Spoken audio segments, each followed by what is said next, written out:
Good morning, everybody. I'm going to start your Monday with some soulful inspiration with transformative life coach, Cathy Heller, who truly is a woman that I've been following for years, who fills my bucket. Her words are soulful and real, and she is just such an inspiration. And she's here in the flesh, and you are incredible. And I'm so happy that you're here.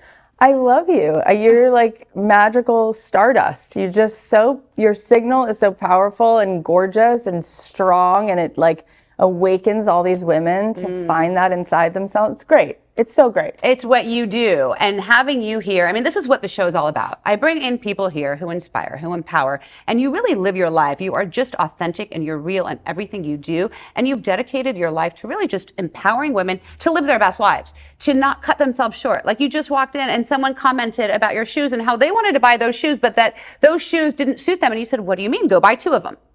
That's just who you are. You're constantly telling people to live their best life. But I just want to know where it all starts, Cathy, because honestly, like I want to wake up in the morning. I want to do my meditation. I want to start with the positive, affirmations. I can't do that all the time. I just can't. I can't find the time. Where does it all start? Where does all your goodness and inspiration start from? Oh my gosh. That's a great question. And everything you said is just so loving and kind, and I receive it. So here's the thing. You just said, I don't have the time, right? But you can't afford not to have the time. So let's flip it around. It doesn't really take time. It takes the switch of the intention. So I say to people, if you can give me 90 seconds in the morning, the same way you choose your clothes every day, like we were just talking before we hit record on like, it's beautiful to like choose different threads. In fact, different threads hold different vibrations and energies. Everything is vibration. The same way you selected what you were going to wear today, because it makes you feel a certain kind of feeling, you're going to select how you want to feel for the day. And so you're going to close your eyes every morning for 90 seconds and say, what would ease feel like? What would joy feel like? What would love feel like? What would it feel like to play? Because most people are constantly trying to figure it out because we're so married to the idea that this is supposed to be hard work. So that's how people live these really intense lives that they're trying to constantly figure out and predict, and they're in this like ordinary form and function. Or you can choose the extraordinary, which is just walking into the mystical every day, which is synchronicity. And that's going to happen from the opposite of trying to figure it out, but from the frequency of receiving. Right. So that's the whole video game we're playing, is to let it be easy. It's kind of like, how good can you stand it? How much joy can you receive? How much play can you receive? That's what's really happening here. Right. So what you're saying is, in order to be able to receive and elevate your frequency, you need to start with 90 seconds of asking yourself, what does it feel like to feel joy? Yeah, because most of what's happening in your brain is not real. I sort of explain it like when I started studying meditation, my teacher said something, I think it's really helpful. If you were to look at the ocean and you were looking at the ocean from standing on the shore, you would say the ocean is frenetic, it's always moving, it's choppy, it's sort of waves, right, that are responding to the weather. But anyone who goes into the ocean, if you go down, you go down 10 feet, you go down 40 feet, you could go down a mile. The ocean is so still. It's like deafeningly quiet and heavy and at ease, like so much so that you could burst your eardrums. It's like a vacuum of movement. So that's how we are. So most of the time we're relating to ourselves from the waves, which are just the sort of like, it's all the muck and the fog of fear and shame and doubt that the amygdala, which is, it really loves you, your fear, your ego, it wants to protect you. So it's just constantly swimming in cortisol. But cortisol is very addictive and it floods the brain so you can't see clearly. But if you were to take 90 seconds and go down into the ocean of what's inside of you, the sanctuary within you, it's always a breath away. And from there you can see clearly.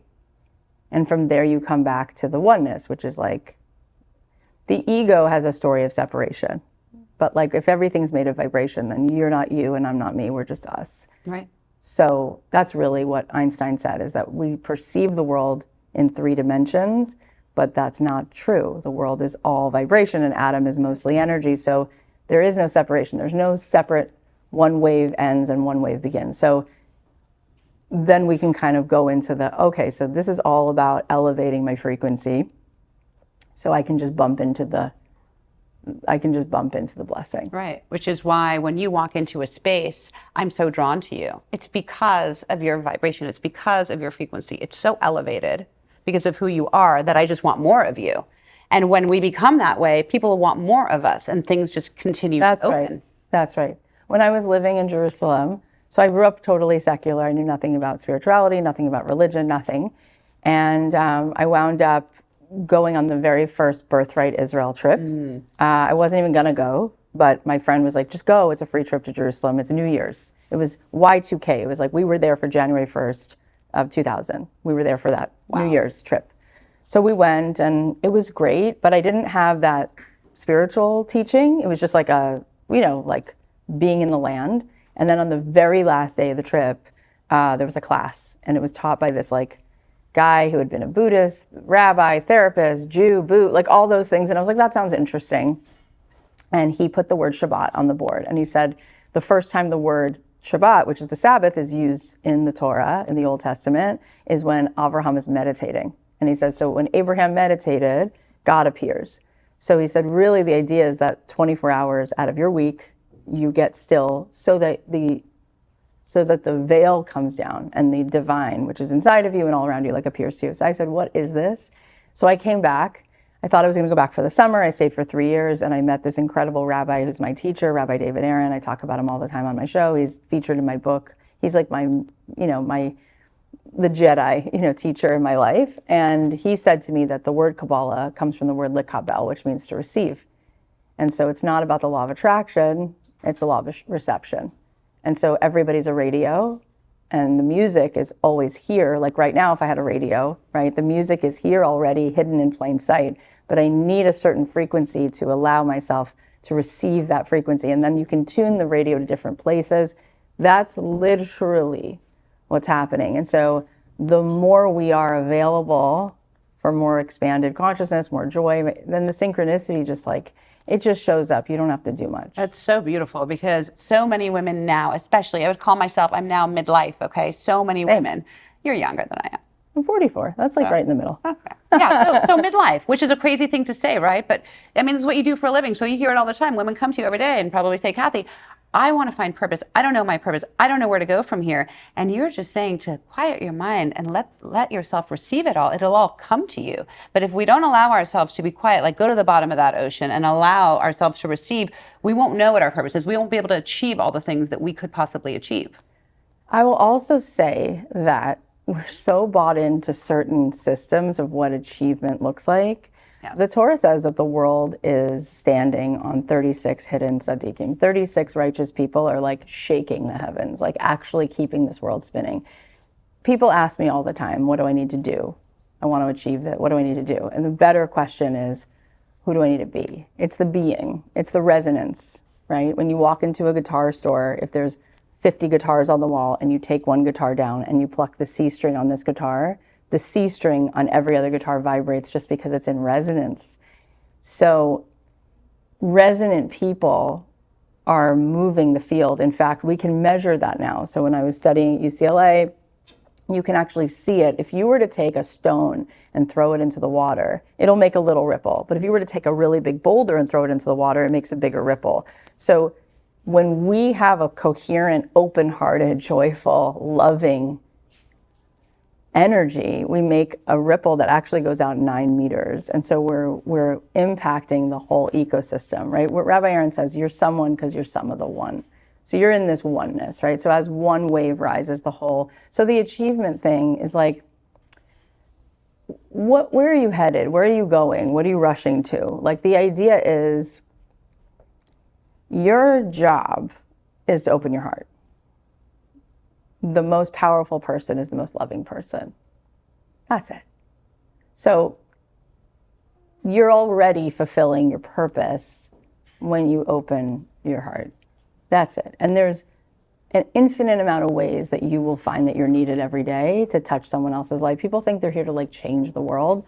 My rabbi says you're here to change the world for one person every day because each person is a world. And sooner or later you start to realize, oh my God, I can change the world for like 6 people every day, you know? And the first person whose world you need to change is your own.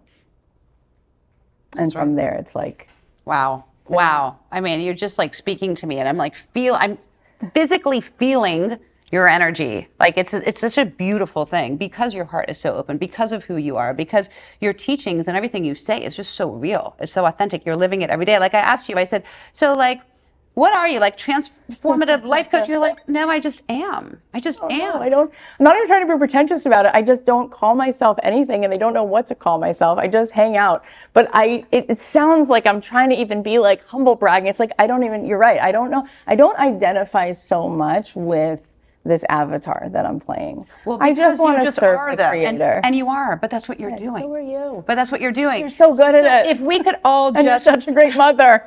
PhD, hashtag mother goals. Thank you. Thank you. I'm sure your kids are just above and beyond incredible human beings because of who you are. Thank you. And first and foremost is mom. I mean, for me, there's nothing more important than my family. They're first and foremost. So like who they are and the vibrations they feel and how they feel, for me, is more important than anything else or anyone else I can help. Because how we raise them is going to really spread that seeds around the world and all of that good stuff. But so true. But I think so many of us are struggling right now in so many different ways with the world because there's so much darkness. Personally, because of achievements, there's so much going on. And you just seem to just be like, it's all good. It's all going to be okay. Even though I know you feel the pain and I know you feel and you feel it deeply because you have such an open heart. And okay, so this is why learning Torah is such a good idea, because there's so much wisdom, right? And things that stand the test of time, they prove to be essential. So for instance, like in Judaism, the day begins in the night. If you look at Bereshit, if you look at the first book of the Torah, God creates darkness before light, which means light is darkness is the beginning of light. So really, and everything has equal contrast. So everything that's in the sun has an equal shadow. Mm-hmm. So we can look at it in one way and see the darkness, but the intensity of the darkness means that there's only that much equal light. In fact, Rav Dessler, who is like a Musar type of rabbi, says that every one of us has what's called a nikuda bechira, like a point of free will. What does that mean? It means that there's a lot of things you're not using your free will for. Like you're not going to murder somebody today. You don't have to think about it. Right. You're beyond that, right? Mm-hmm. But there's little moments in our individual lives where we're like, that's where my free will is. Am I going to eat that sugar? Like I have to use my free will to choose, because other things are just not a choice. You're not going to steal. That's not even a question. No. You're beyond that, right? But there's little things. Am I going to raise my temper? Am I going to get short with this person? Am I going to be impatient? Oh my God, I'm doing it again. I have to, right? What he says is, in order for us to utilize and to activate our free will, there has to be an equal amount of darkness and light. Because as soon as there would be more light, then it becomes obvious what to choose. Right. And that's literally the game we're playing, right? And so there's nothing new. Like you could look at any point in history and you're going to be able to point to gorgeous things that are happening and horrendous things that are happening.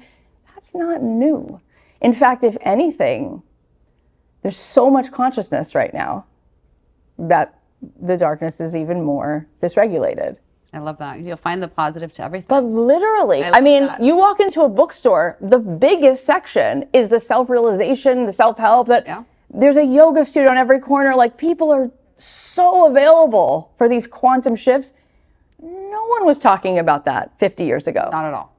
We're just literally like the amount of consciousness, the amount of light is so bright that it has to be. Yes. For the world to be the world. There's going to have to be an equal amount of consciousness. No, you're absolutely right. Because growing up, there was none of that around. But there were also not thousands of people screaming and creating encampments and telling my daughters that because you're a Jew, you can't come into this space, or I hate you because you're a Zionist, or that also with this young people who used to, I would think, encompass light, are really they're just not there. Their consciousness isn't there, right? Yeah, well, it's a both and, right? For all those people, there's also everybody else. But I think part of it is we want so much to be part of the oneness. You know, our favorite part of going to a concert is when everybody puts up their lighters and you stop feeling like you and a stranger and you're all just one. Mm-hmm. So people look for a lot of ways to belong. So actually inherent in that is a good thing. It's that we just have to direct it to what's really about oneness and what's really about positivity. And we have to keep educating ourselves, because Rabbi Aaron said, like, imagine two leaves on the same tree that are arguing. They're part of the same tree. There is only oneness. So it's like we need to look deep into each other's eyes, be like, look at me, like I am you, you are me, we're from the same source. There is only one ocean. And what's so powerful, I put this in my book, part of the reason people don't know this, that Judaism is so small compared to other religions, right? There's about 2 billion Muslims, there's about almost as many Christians, right? There's 15 million Jews. Why is that? We don't convert people. Why is that? Because we believe everybody's already inherently connected to the divine. You don't have to be Jewish. In fact, this is a really beautiful point Rabbi Aaron makes. Oneness is not sameness. It's the opposite of sameness. Oneness is everything on the periodic table of elements is all different, but it's all one. An orchestra has brass instruments, wood instruments, and they're not supposed to be same.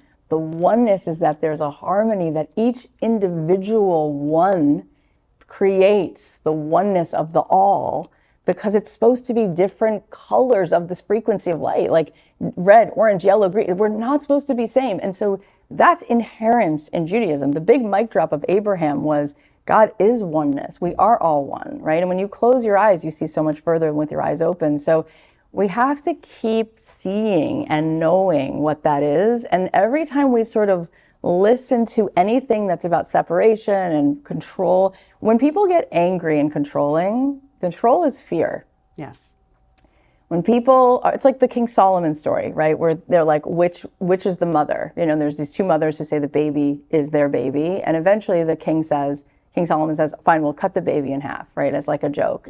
And the mother who says, don't cut the baby, he goes, you're the mother, right?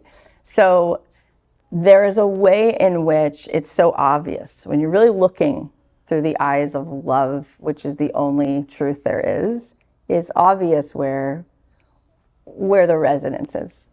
And that's all you have to do, is keep seeing that and knowing that. And then that's the only thing that ultimately helps elevate everything else. Like, you don't need to give a lot of attention to resistance.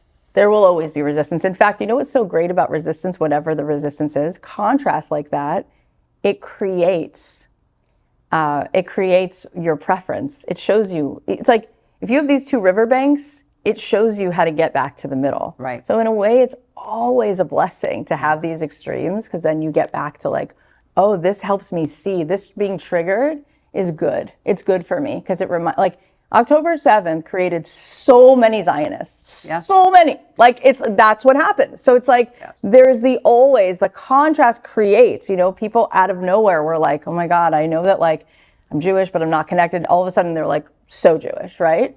Right. So it depends what lens we're looking at, but there's also a way in which, you know, the mission, our mission is the mission of oneness, and is the mission of teaching everyone that we all have a piece to play here and everybody's needed. We need to do our job. And that's a little bit of what this is also about. Like, we need to be louder and more coherent as a oneness and as in our own unity, and be a light. And maybe that's what you just nailed, which is the messaging is about just oneness and being louder about that, because that's just the truth. And everything you say is all based fundamentally in Judaism, all of it. I have no other source. That's it. That's amazing. Nothing else is that interesting. But look at that. All the light that you bring into every space, all the teachings that you're spreading to thousands of women around the world, all come from your learnings of Judaism. It's the greatest honor in the world. When I was in Israel, I learned there for 3 years, and I came back and said, I learned enough to know how much I don't know. Like, I learned just enough to know I got nothing. And just the little pieces of it are so mesmerizing.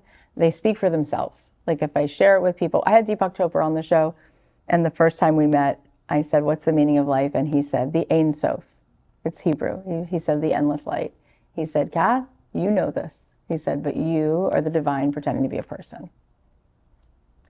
Wow. So, you know, the more you meditate and the more you open your heart, that world of oneness is so much more real than everything else. And you memorize how it feels. And then your life starts to reflect that. And it's so easy, and it's such a miracle, and it's such a gift. The bottom line is we're each a vessel to receive the light and to be a conductor of this gorgeous goodness. It's very difficult for the ego to receive and just swim in the oneness because it wants to be in control. And ego, by definition, is the separation. It's trying to be, it's the small s, the small self. It's trying to be in control. And there's only one self. There's only one someone. It's the sum of the one. So there is a way in which we can talk about the world out there and changing the world when really it's like, how's it going in your living room? Mm-hmm. How's it going in your car on the way to work? How much peace is there inside of you? How much peace is there in here? And then that's what it's reflecting. It's the, I don't feel connected to God, to the divine, to oneness, and I'm feeling really disconnected, and I'm going to be really loud about that, and then talk about how I should try to push a way to like almost like make a point about that. And it's like, you're headed the wrong way. It's amazing because you are so clear in who you are and how you see the world that all of the craziness out there is not affecting you on the inside because you know better than that. Yeah, because it's not incredible. It's not surprise, like it doesn't surprise me. You know, I heard Dennis Prager say the other night, he was like, it doesn't surprise me. What surprises me is when someone's really conscious and coherent and loving. I'm like, that's awesome, you know, because the ego is very, like most of the time within 4 seconds of waking up, people feel fear, separation, doubt. Well, that just leads to a lot of confusion and a lot of dysregulation. So that's what's more predictable. And that has nothing to do with anything. Like, even if there wasn't, my daughter's reading The Outsiders right now. Mm-hmm. She's like, Mom, you know, these ones are against these ones. It's like, you wouldn't, if you take any group of people, it doesn't have to be that they're different countries, different religions. Take a 6th grade class. Mm-hmm. They'll do it amongst themselves. Mm-hmm. It's ego. Like, it's everywhere. It doesn't matter. Like, it doesn't, so it's like, that's not new. Right. That's your own fight against yourself, surrendering this need to try to be significant by being someone separate from the one. All the significance is in setting that down. The most impressive people make other people feel seen. Yeah. There's nothing impressive. Like, no one's impressive. Not where you went to college, not what you're wearing. What's impressive is when someone says, you have great energy. What does great energy mean? You just connected me back to my energy because we have the same energy because we come from the same source. When you said before that really gorgeous, beautiful thing to me, like, you give me this energy, it's because if I'm open to what's actually here between us and that's moving through both of us, it just leads you back to your own Wi-Fi. That's the most powerful thing in the world. If everyone really got that, they wouldn't have to work so hard. That's it. I mean, you just said all the answers are all just right there, but it's true. And I could guess that you never wake up touching your phone. I'm assuming that you are not that person that will ever wake up and look at your phone right away. I mean, not right away, but I obviously look at my phone. The phone is very intense. It's like literally created to make us addicted to it. But let's put it this way. In my morning, there's a meditation. Yes. I don't start my day without that. And before you sleep?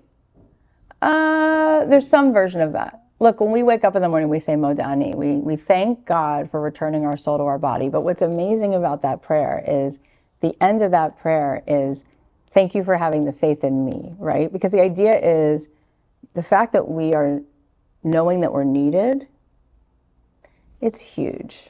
We don't know we're needed. We don't know. Everybody's chasing fame because what they really want is significance. Mm. You are significant. You just don't know it. Right. And then people think they have to do certain things to make themselves significant. You are significant. You are needed here. There's a reason you're waking up every day. Out of all these, 8 billion people, he added you to the equation. That's right. Why? That's right. And it's as simple as waking up and saying the Modani, which is just gratitude, having that gratitude. And again, you're just such a beautiful, when I say power player and influence, because you're creating so much light in the world with your influence, which to me is the greatest gift in the world, that you really were put on this earth to do that, and you are doing it. You're living that. You're living your mission. You're sharing your gift with the world, and that all of that stems from your Judaism, to me, is just so beautiful, because whether you're Jewish or not, you don't have to be Jewish to study Kabbalah and Judaism. It is just it amplifies everything you're feeling. It changes your life for the better. It makes you Cathy Heller. So beautiful. Thank you. Thank you. I say to people, if you want to have a great day, spend 90 seconds, select how you want to feel the way you select your clothes, memorize it. How does it feel? How does ease feel in your body? How does it feel to open your heart today? But then I say, invite God to a meeting and just say, God, where would you have me go? What would you have me do? What would you have me say? You'll hear an answer. There's a lot going on in here, but there's only one answer in here. And the answer is so obvious when you listen. And then you come home to this present moment where there's just so much to swoon over, like the 19 shades of gray or green outside your window, and the clouds and the textures. And when was the last time you ate something and actually ate it and looked at somebody when you're talking to them and you're actually present, not in the future, not in the past? There's just so much of our own coming home to the moment. You wind up realizing this is like Willy Wonka's chocolate factory, and you get to be in it every day. Wow. You truly are a tremendous, tremendous light in this world. I really feel honored to just be in your presence. I feel the same way about you. I really, really do. I would not just say that. I find you to be this exquisite, like princess vibes, like royalty vibes, like an elevated, sophisticated moonbeam that brings us all back to that frequency. Right? Because we are the daughters of the king. And there's so much in claiming that. Yeah. You know, women will say to me all the time, like, who am I to do this? I'm like, who are you not to do that? That's right. Do you understand? You get, like, really what's happening here? Like, you're needed here. Who are you not to do that?